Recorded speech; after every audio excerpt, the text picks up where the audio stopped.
lakad, guys. We still have 7 hours more of driving going to Florida. We're still here in Georgia.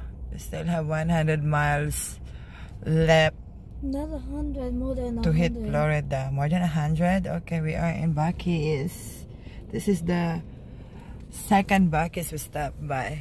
How about like... And we're switching. My husband go first because the kid's sleeping.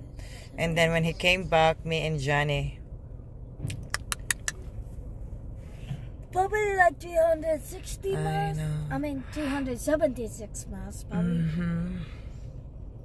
Florida now. We arrive at Florida? 12:14 at noon in Florida. Okay. Dito na tayo sa Florida, guys.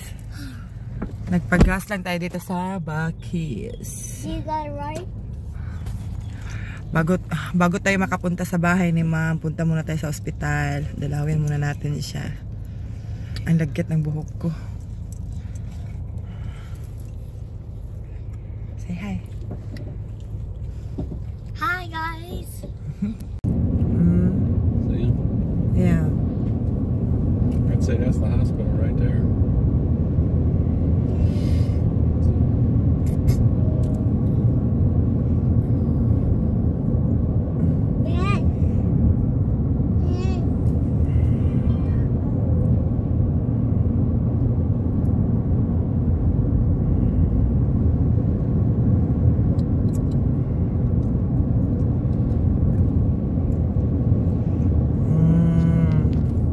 Tabanog. In half a mile, turn left. Tabanog fishing, guys.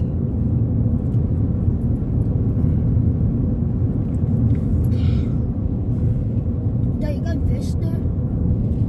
I would imagine you could. Punta tayo sa ospital. Fish, right?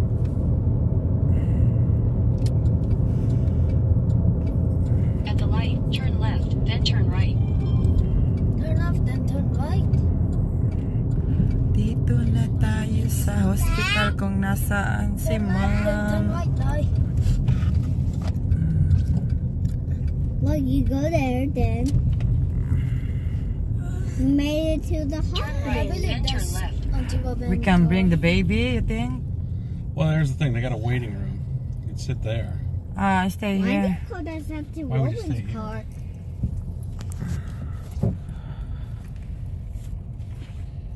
Her car is big. She's still in the ICU, right? Yep.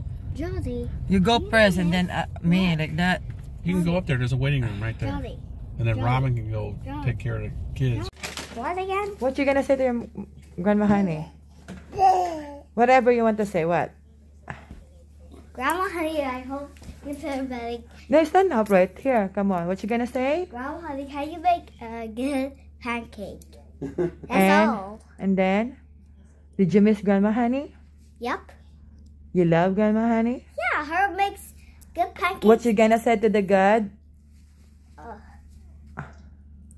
What do you say again? Look her in the world. Okay, what you gonna say?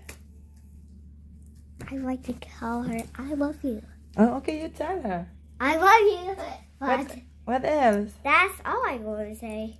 Oh, You yeah. want to buy pancakes? Pancakes. Grandma Honey, feel better. I want you to make pancakes. You're the best cooker in the world. I'm glad you feel better because once you can come home when you feel all better. And then what kind of pancake when I make? Unicorn. Wow. I love unicorns. Yeah. How do I know I love you? What you gonna do? What you gonna say to grandma honey? Hi. Wait. What? Say hi. Hi. Hi. Okay.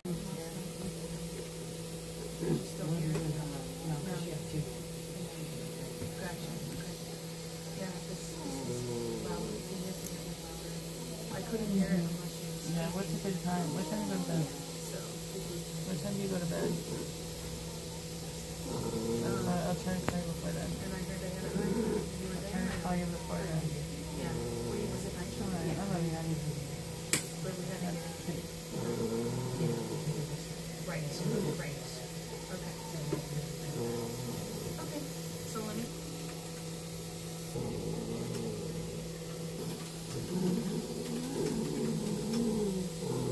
she said.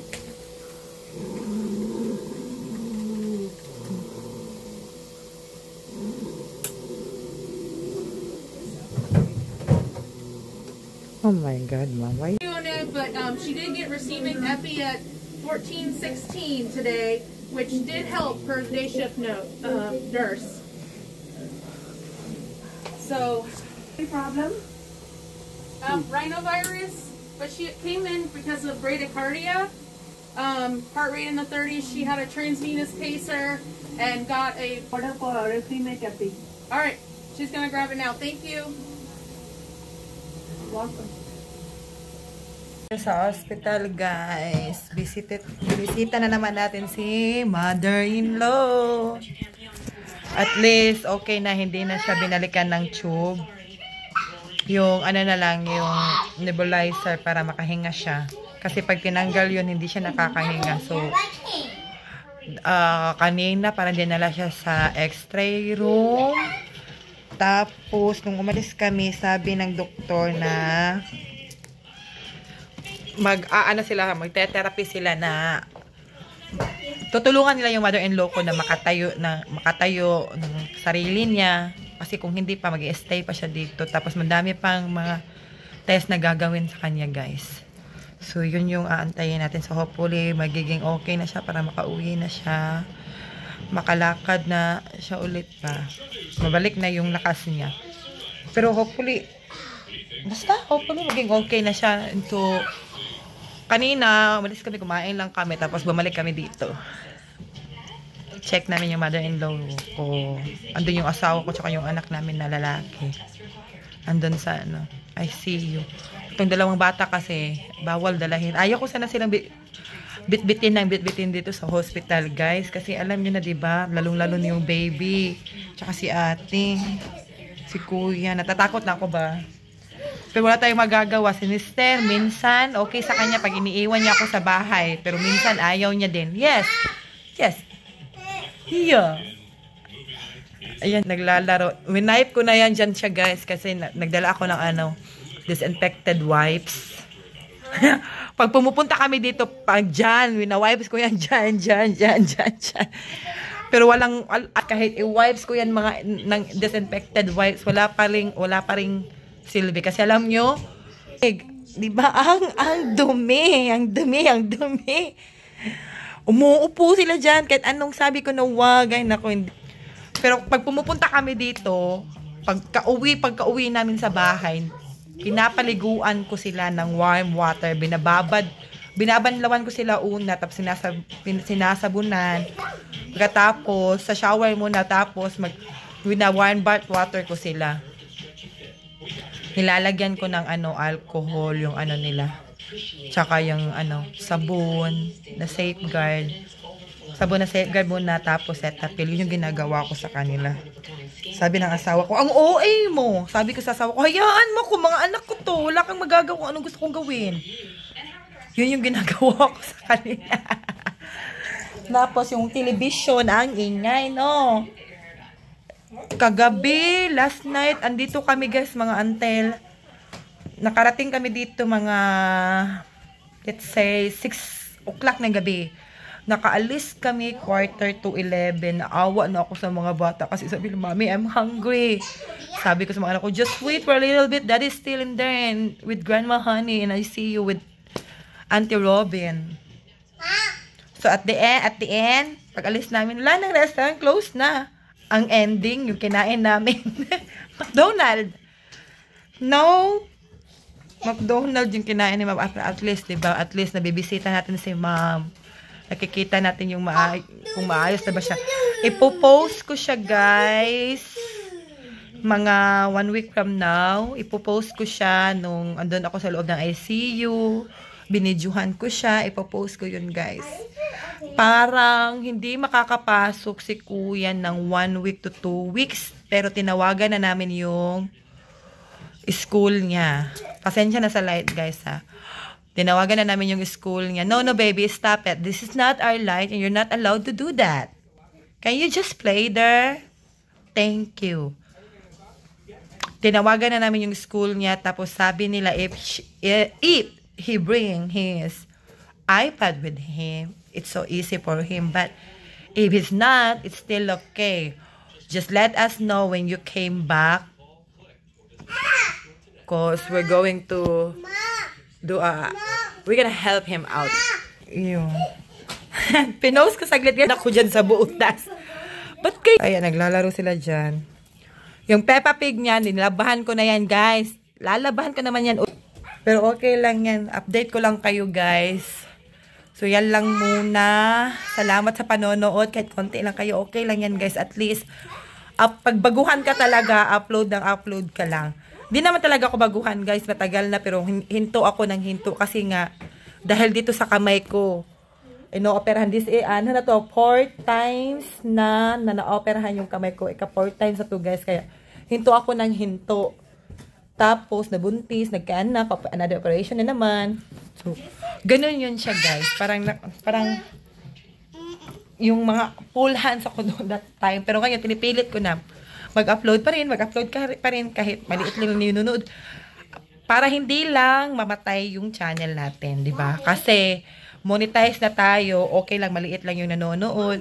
As long as na nag-upload ka ng mga video, kahit paunti-unti, di ba? Once a week, okay lang yun. Kasi the time that we're gonna move back to the Philippines, I can show you a lot of good things in there. Pero nung last time na umuwi ako doon, last December, hindi ako nakapag-vlog masyado.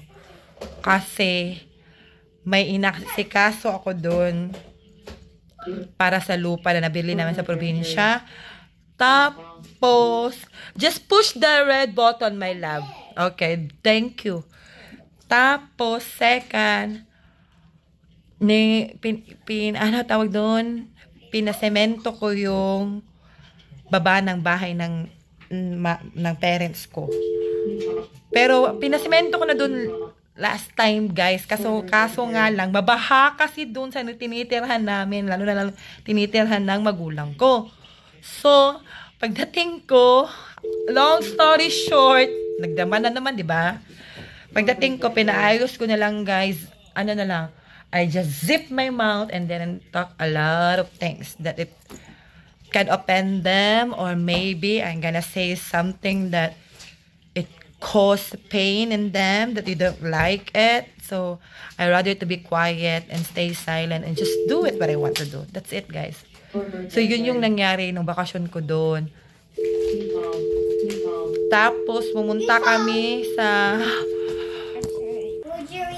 So, yun guys, pumunta kami sa swimming pool. Pagkatapos sa swimming pool, bumisita kami sa probinsya, pumunta kami sa falls. That's it. Tapos, kumain lang kami sa hilltop. Ganun lang. Pumunta ng mall, nag-grocery. Ganun lang. Ano lang yung inisip ko na. Kaysa mag-aksaya ako ng pera sa labas, mag-iinom sa bar, o shopping doon, shopping dito. Mas pinili ko na lang yung ipaayos unti yung bahay ng parents ko. Diba? So, yun lang guys. Salamat sa panonood. Marami tayong pag-uusapan next time. But thank you for watching, guys. Salamat. Kahit konti lang kayo, I really appreciate it. Thank you so much. Stay safe and God bless us all. Stay healthy. Thank you.